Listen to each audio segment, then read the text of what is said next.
Man, they be wrecking. It was a war last night in the ring. Out there in Arizona, Jaime Munguia against Eric Bazinyan. It was a good fight. You have to check it out on ESPN. They were going to war, man. It was a back and forth fight. After 9 rounds, I actually had Bazinyan up 5 rounds to 4. Jaime Munguia, his defense, he was moving his head. He was keeping his head off the line. But Eric Bazinyan is a good fighter. He's a good boxer. He was catching Munguia with a lot of jabs. He landed plenty of jabs. At one point, I know he was landing 11 jabs per round, which is extremely high in a super middleweight fight. So it was a good fight, and I think that throughout the fight, both fighters landed some clean, effective punches. Munguia's head was getting snapped back, and also a couple of times Bazinyan was hurt in the fight, but he still came back. Every time he got hurt, he came back swinging. He came back and let Munguia know that he was in the fight. He was there to fight. He was there to win. He didn't come there to lay down.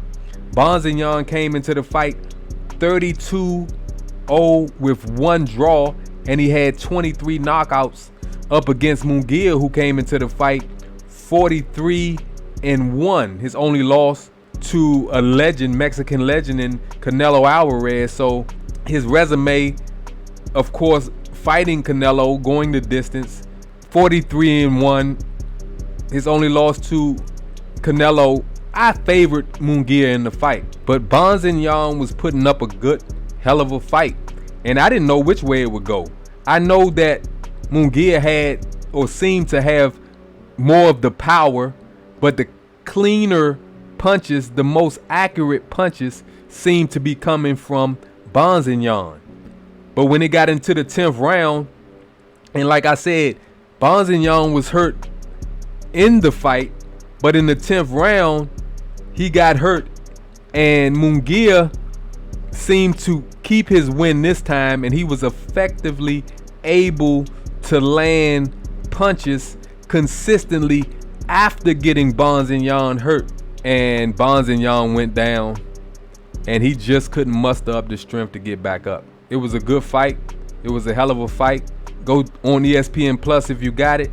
Check it out, or YouTube. Check it out. Munguia seems to have trouble with good boxers, people who can move their feet, can move around, and can take a punch. If they can take a punch and they can move their feet, I think they have a good shot against Munguia. But right now, Munguia is one of the top fighters at 168.